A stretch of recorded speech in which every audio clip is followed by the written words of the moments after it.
എല്ലാവർക്കും നമസ്കാരം. നമ്മൾ ഇന്ന് ഈ വീഡിയോയിൽ പറയുന്നത് കൈവിഷത്തെക്കുറിച്ചാണ്. മുൻപ് നമ്മൾ ചെറിയൊരു ഷോർട്ട് വീഡിയോ കൈവിഷത്തെക്കുറിച്ച് ചെയ്ത് നമ്മളുടെ ചാനലിൽ പോസ്റ്റ് ചെയ്തിരുന്നു. അതിനുശേഷം ഒരുപാട് ആളുകൾ നമ്മളെ നേരിട്ട് വിളിച്ചും കമൻറ്റിലൂടെയുമെല്ലാം കൈവിഷത്തെക്കുറിച്ച് ചോദിച്ചിരുന്നു. ഒരുപാട് ആളുകൾക്ക് വലിയ തെറ്റിദ്ധാരണകൾ ഉണ്ടാക്കുന്ന ഒരു വിഷയമാണ് കൈവിഷം. കൈവിഷം സാധാരണയായി കൂട്ടുവിഷമായും എന്തെങ്കിലും ഭക്ഷണ പദാർത്ഥങ്ങളിലൂടെയും മന്ത്രവിദ്യകളാലുമെല്ലാം ഒരു മനുഷ്യൻ്റെ അകത്തേക്ക് പ്രവേശിപ്പിക്കാൻ കഴിയും. ഇത് അന്ധവിശ്വാസമാണ് എന്ന് പറയുന്ന ആളുകളുണ്ട്. അവർക്ക് വേണ്ടിയല്ല ഈ വീഡിയോ ചെയ്യുന്നത്. കൈവിഷം കൊണ്ട് ബുദ്ധിമുട്ടുന്ന ആളുകൾക്ക്, കൈവിഷം എന്താണെന്ന് അറിയാൻ ആഗ്രഹമുള്ള ആളുകൾക്ക് വേണ്ടിയാണ് ഈ വീഡിയോ ചെയ്യുന്നത്. അല്ലാത്ത ആളുകൾ ഈ വീഡിയോ കാണണമെന്ന് നിർബന്ധമില്ല. കാര്യമായും കൈവിഷം ആളുകൾ ഉപയോഗിക്കുന്നത് നമ്മൾ ഉദ്ദേശിക്കുന്ന ഒരാളെ നമ്മളുടെ സ്വാധീനത്തിൽപ്പെടുത്താൻ, വശീകരിക്കാൻ, അയാളുടെ സ്നേഹം പിടിച്ചു പറ്റാൻ തുടങ്ങിയ കാര്യങ്ങൾക്കാണ്. കുടുംബത്തിൽ തകർച്ചയുണ്ടാവാനും ബിസിനസ് രംഗങ്ങളിൽ തകർച്ചയുണ്ടാവാനുമെല്ലാം കൈവിഷം ഉപയോഗിച്ചു വരുന്നു. മറ്റൊരാളുടെ നാശം കാണാൻ ആഗ്രഹിക്കുന്ന ആളുകൾ, അല്ലെങ്കിൽ മറ്റൊരാളുടെ കൈവശമുള്ളത് തട്ടിയെടുക്കാൻ ആഗ്രഹിക്കുന്ന ആളുകൾ, അല്ലെങ്കിൽ മറ്റൊരാളുടെ സ്നേഹം പിടിച്ചു പറ്റാൻ ആഗ്രഹിക്കുന്ന ആളുകളെല്ലാമാണ് ഇത്തരത്തിലുള്ള പ്രവൃത്തികൾ കൂടുതലായും ചെയ്യുന്നത്. കുട്ടികൾക്കിടയിലുള്ള പ്രണയത്തിൽ വരെ കൈവിഷത്തിൻ്റെ സ്വാധീനം വളരെയധികമായി കണ്ടുവരുന്നുണ്ട്. കൈവിഷം അകത്തേക്ക് ചെന്നാൽ ആ മനുഷ്യന് നെഞ്ചരിച്ചൽ, വയറ് സംബന്ധമായ പ്രശ്നങ്ങൾ, മലസംബന്ധമായ പ്രശ്നങ്ങൾ, ക്ഷീണം, തലകറക്കം, മടി തുടങ്ങിയ കാര്യങ്ങളെല്ലാം അയാൾക്ക് വന്നു ചേരും. ഇത് എങ്ങനെ മനസ്സിലാക്കാമെന്നുള്ളതാണ്.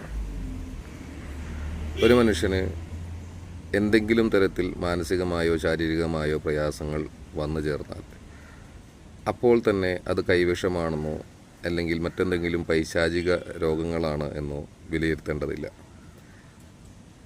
ശാരീരികമായ പ്രശ്നങ്ങൾ നമ്മുടെ ഭക്ഷണ രീതികളിൽ നിന്നോ, അല്ലെങ്കിൽ നമ്മുടെ ലൈഫ് സ്റ്റൈലിൽ നിന്നോ, അല്ലെങ്കിൽ രക്തസംബന്ധമായ അസുഖങ്ങളെ കൊണ്ടോ ഒക്കെ നമുക്ക് ശാരീരികമായ പല പ്രശ്നങ്ങളും വരാം.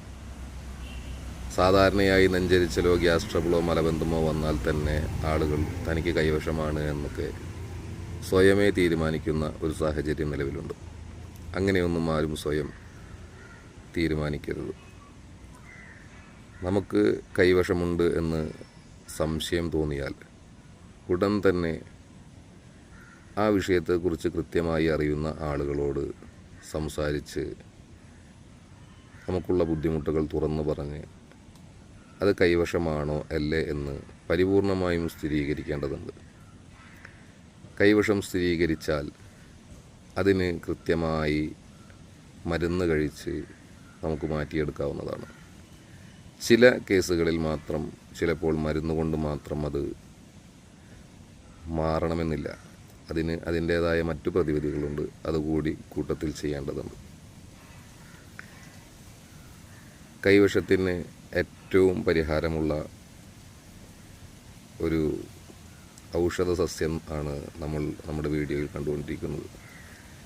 വെള്ള ശംഖുപുഷ്പമാണത്. ഇതിൻ്റെ വേര് കൈവിഷത്തിന് അഭൂതപൂർവമായ ഫലം ലഭിക്കുന്ന ഒരു മരുന്നാണ്.